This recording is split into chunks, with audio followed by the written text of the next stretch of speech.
Greetings, pet lovers. Bridget here with First Street Pets. Today we're going to talk about a very important subject, the plight of animals and pets in war-torn Ukraine and how you can help.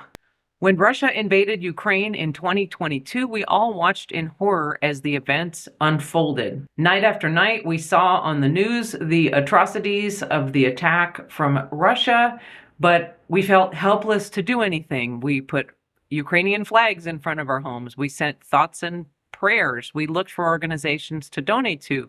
But by and large, Americans felt helpless to do anything to really help.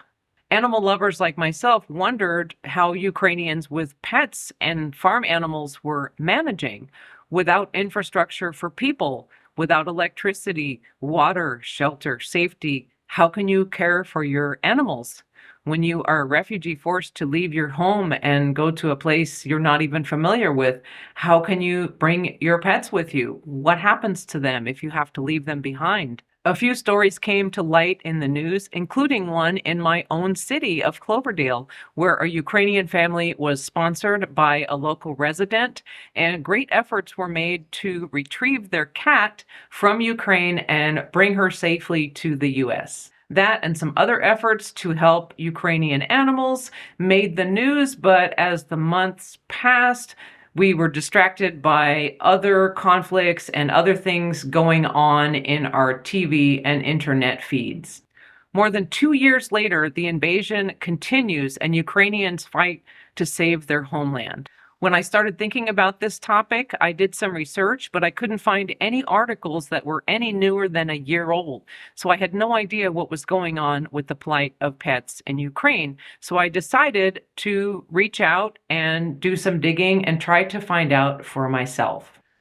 I was finally able to find and get in touch with the director of a large shelter in Kyiv called Shelter Sirius. Her name is Oleksandra Mezinova, and she has been a driving force for animal welfare in the area.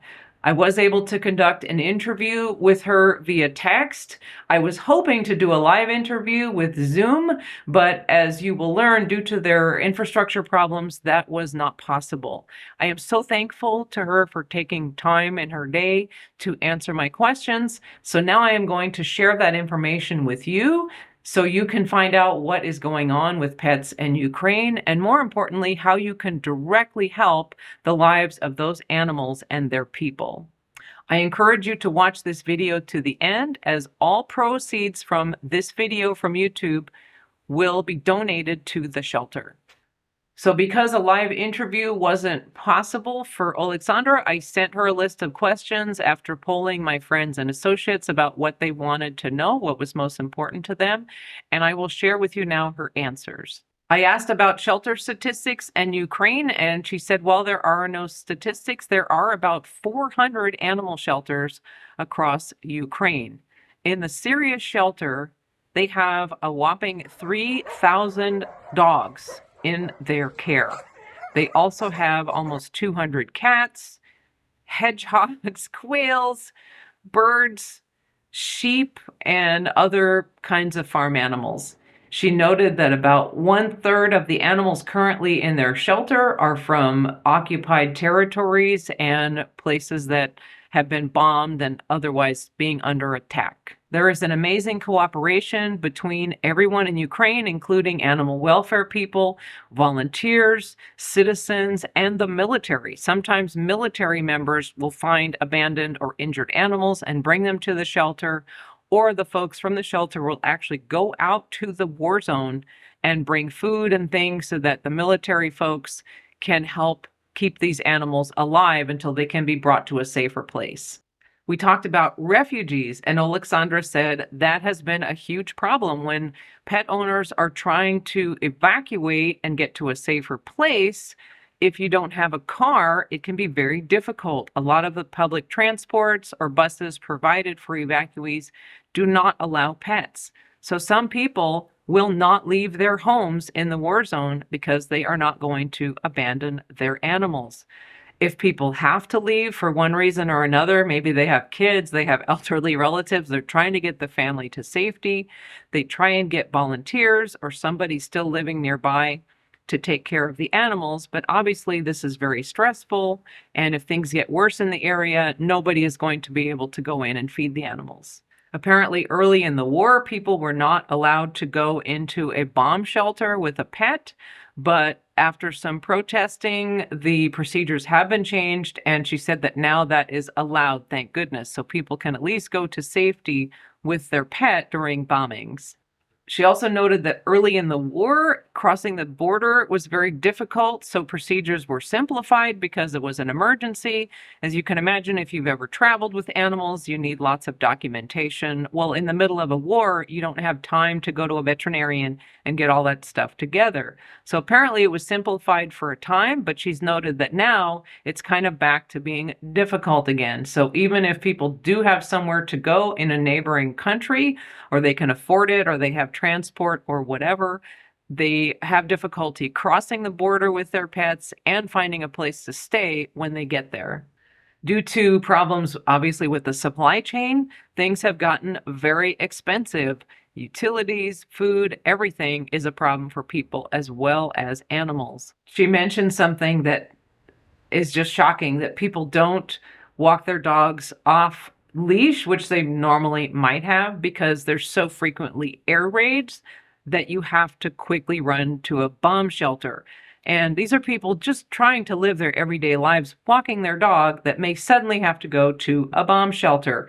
And apparently the dogs are so shell-shocked, just like people, that when they hear those noises, they freak out. So if your dog is off a leash, they may take off and never be seen again. So the biggest problem in the shelter right now is a lack of food, a lack of money, and people to care for the animals. And if you think about it, most of the young people are fighting the war. So the people left behind are not too many. There are also elderly people and children who need to be cared for, as well as animals. Shelter Series currently has more than 1 million Ukrainian hryvnia in debt, which is about 25,000 US dollars.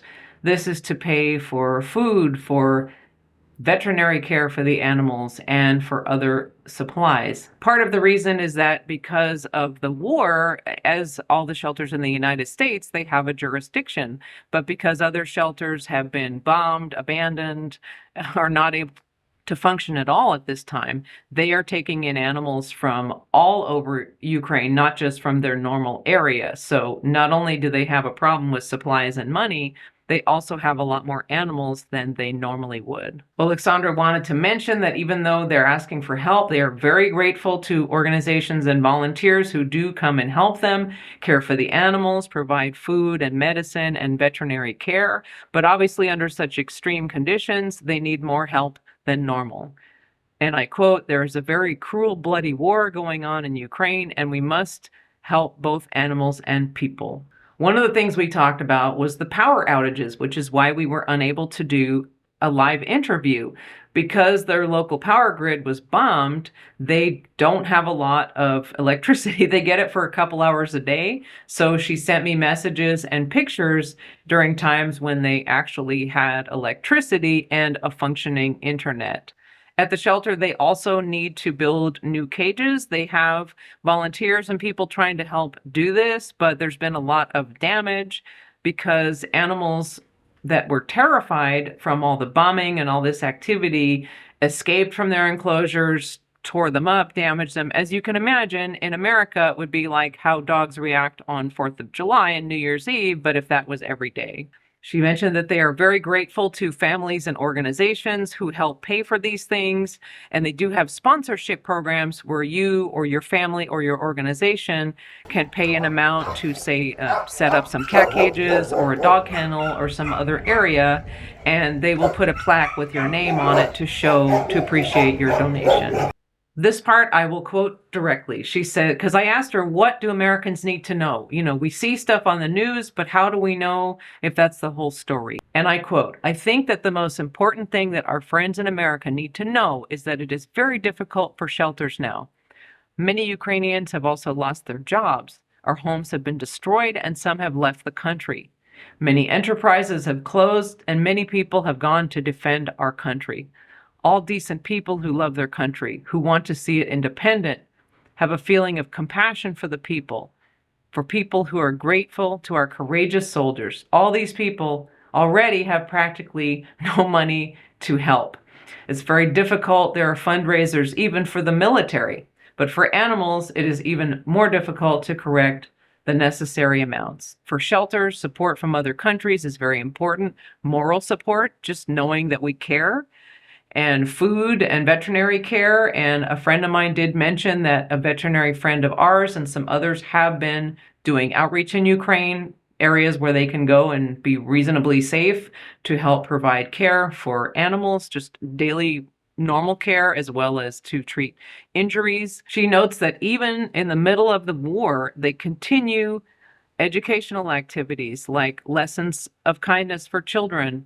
They continue to try to provide free spay and neuter for pets as best they can. She says, "We are trying to hold on, but we really need support." She finishes by saying, "I'm very grateful to you for raising such a serious topic as animals and war. It's very nice that you and your people are being promoted to the Ukrainians and sympathize with our animals. This is very nice and very important for all of us. We are all very grateful. We are glad to receive any support for our huge shelter series. The main thing now is to survive." After speaking with Alexandra and learning more, my eyes have been opened to how the Ukrainian people are kind and loving, strong and resilient, and will fight till the last person to defend their homeland, their people, and their way of life.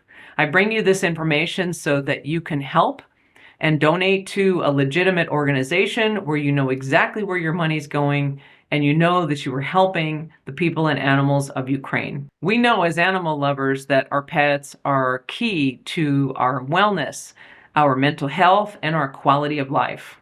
I urge you to click the link in the description to visit the website of the Shelter Series and to make a donation of any size.